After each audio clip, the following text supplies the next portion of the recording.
Good morning, everyone. Welcome back to our online classes again. We are with our third lesson of geography, that is minerals and energy resources. Yesterday we were discussing about the distribution of minerals, कि हमारे minerals कहाँ कहाँ पाए जाते हैं. Then we discussed the distribution of minerals depend on different factors.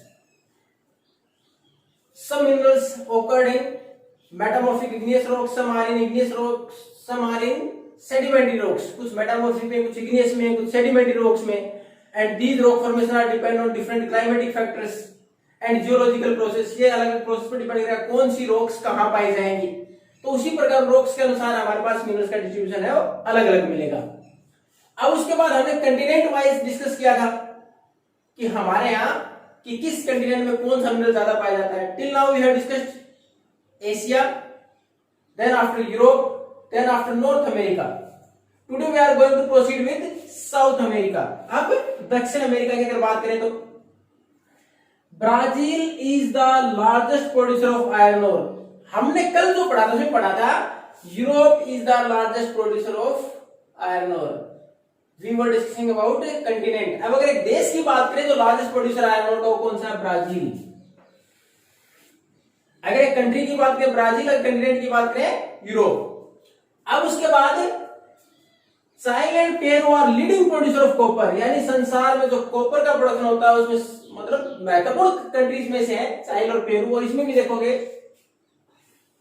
It is the largest producer of copper as a country. अगर China की बात करें तो अगर एक देश की बात करें तो ज्यादा प्रोडक्शन कॉपर का है. उसके अलावा हमारे पास ब्राजील और Bolivia are leading producer of tin.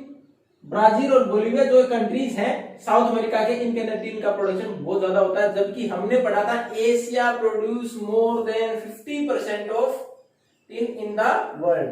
लेकिन महत्वपूर्ण प्रोड्यूसर है among the leading producers. Leading नहीं है, अमंग द लीडिंग प्रोड्यूसर्स हैं. उसके अलावा साउथ अमेरिका में हमारे पास मिनरल्स और भी हैं जैसे gold, silver, manganese, mica, platinum etcetera. यानी इनके अलावा मिनरल्स तो हमारे पास और भी हैं. अब और अगर बात करें तो हमारे पास तो मिनरल ऑयल है, यानी हमारे पास पेट्रोल डीजल की अगर बात है तो Venezuela, Argentina, Chaili, Peru, Colombia, यहाँ जो मिनरल ऑयल है उसके भी काफी डिपॉजिट्स, काफी भंडार हैं.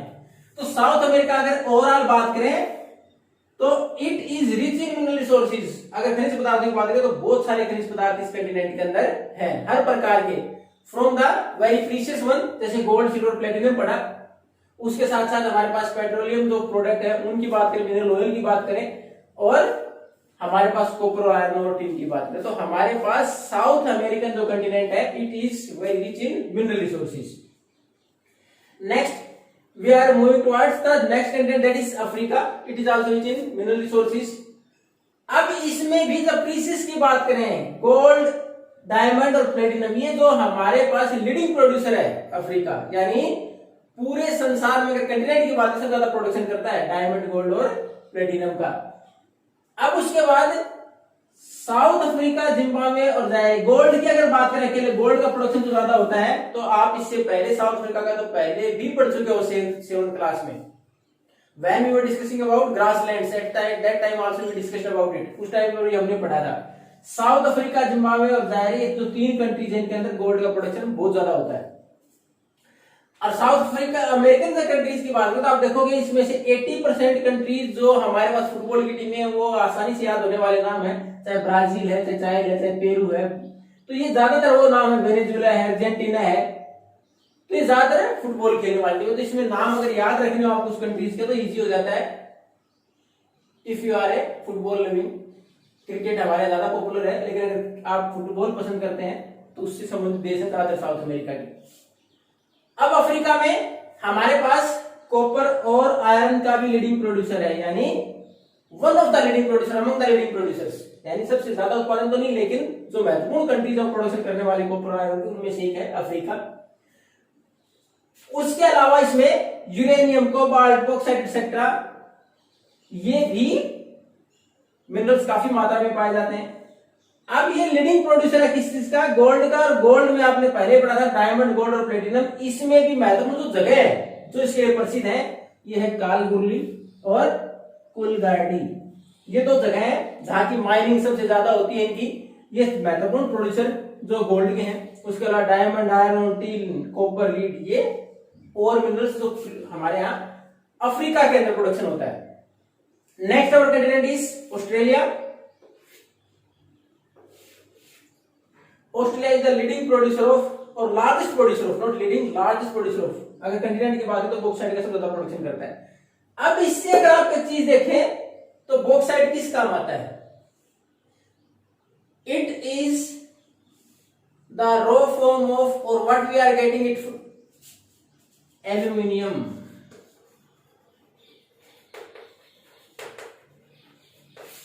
एल्यूमिनियम है वो हमें बॉक्साइट से मिलता है, यानी ये बॉक्साइट का लार्जेस्ट प्रोड्यूसर है तो इसका मतलब एल्यूमिनियम प्रोडक्शन ज्यादा होगा। Australia leading producer, largest producer है, लीडिंग नहीं लार्जेस्ट प्रोड्यूसर है बॉक्साइट का। उसके अलावा यहां अगर और हमारे पास बात करें इसके अलावा किसी चीज की जो और प्रोडक्शन है, उसमें हमारे पास gold, diamond, iron, tin, copper, lead और जिंक, ये अदर मिनरल्स हैं which are found in Australia. अब हमारे पास लास्ट अंटार्कटिका।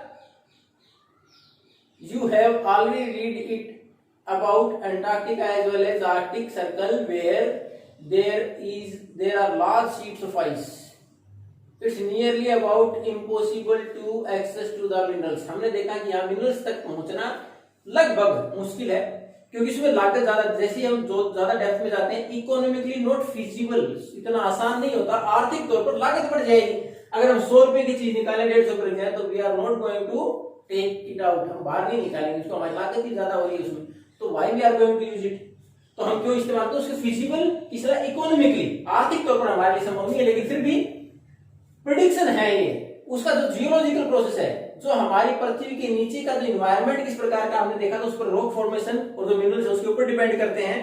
तो उस प्रकार के अनुसार कि अंटार्कटिका के अगर जियोलॉजिकल प्रोसेस की बात करें उसके अनुसार ये हमारे यहाँ रिच इन कोल डिपोजिट्स, यहाँ कोयले का भंडार भी काफी है, और इनका उत्पादन जहां है वो कौन सी जगह है, ट्रांस एंटार्क्टिक माउंटेन, दो माउंटेन रीजन है यहाँ के जिनके अंदर इनका प्रोडक्शन ज्यादा है। अगर कोल की बात करें तो ट्रांस एंटार्क्टिक माउंटेन, और आयरन ओर का प्रोडक्शन भी यहाँ अगर करना चाहें यहाँ यानी है अवेलेबल, हो नहीं रहा प्रोडक्शन लेकिन ये अवेलेबल है, केवल ये अंदाजा लगाया गया साइंटिस्ट के द्वारा, जियोलॉजिकल साइंटिस्ट के द्वारा, अकॉर्डिंग टू द एनवायरमेंट और जियोलॉजिकल एनवायरमेंट प्रोसेस। तो यहाँ दूसरी प्रिंस चार्ल्स माउंटेन रीजन है, ईस्टर्न जो पार्ट है अंटार्कटिका का उसके अंदर, उसमें आयरन ओर के भंडार में है। ओनली प्रेडिक्शंस और फोरकास्टिंग, केवल ये अंदाजे लगाए गए हैं, केवल इस चीज के लिए फोरकास्ट किया गया है, भविष्यवाणी की हाँ ये है यहाँ, केवल उस प्रोसेस के द्वारा, जियोलॉजिकल प्रोसेस जिसमें ये मिनरल्स पाए जाते हैं उस प्रकार का प्रोसेस वहां हुआ है, इसका मतलब ये मिनरल्स वहां पाए जा सकते हैं। अब उसके अलावा इसके अंदर आयरन और गोल्ड और सिल्वर, इसका प्रोडक्शन भी हो सकता है, ऑयल, मिनरल ऑयल, इनका भी वहां से माइनिंग, ड्रिलिंग ये की जा सकती है। तो ये थे हमारे यहाँ कंटिनेंट वाइज अलग अलग हमारे यहाँ मिनरल का डिस्ट्रीब्यूशन। अब हमारे अगर बात करें तो minerals, why minerals are important for us, ये हमारे लिए इतने जरूरी क्यों है। अब whatever minerals we are going to use it as gems, अगर रतन, हीरे, जवाहरात की बात करें तो उसमें ज्यादातर hard minerals are used, either it's gold, silver, platinum और डायमंड, कुछ भी है, ये सारे हार्ड मिनरल्स हैं जिनका हम इस्तेमाल करते हैं टू मेक ऑर्नामेंट्स, आभूषण बनाने में। उसके बाद अगर दूसरी बात करें हमारे पास तो बहुत सारी इंडस्ट्रीज में इनका इस्तेमाल होता है।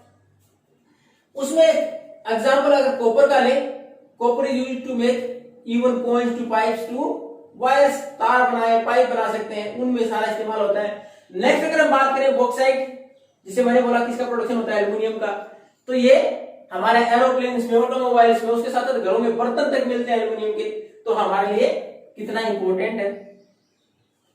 तो हमारे पास मिनरल्स क्यों इंपॉर्टेंट है, इसके अलग अलग हमने रीजन पढ़े। अब जब हमारे लिए इतने ही इंपॉर्टेंट है मिनरल्स, तो इसका कंजर्वेशन क्यों, किस प्रकार करें, कंजर्वेशन क्यों जरूरी है, क्योंकि most of the minerals are made through natural process, प्राकृतिक प्रक्रिया है, and it takes millions of years to make, इनमें बनने में लाखों साल लगते हैं, तो उसको we are consuming at a faster rate than the replenishment, जो इनकी भरपाई होती है उसे कहीं ज्यादा स्पीड से हम इस्तेमाल कर रहे हैं। Soon we are going to exhaust, अगर इसी प्रकार लगे रहे तो कुछ समय के बाद खत्म हो जाएंगे, that's why we need to conserve them, इसलिए हमें इनको सुरक्षित रखने की जरूरत भी है।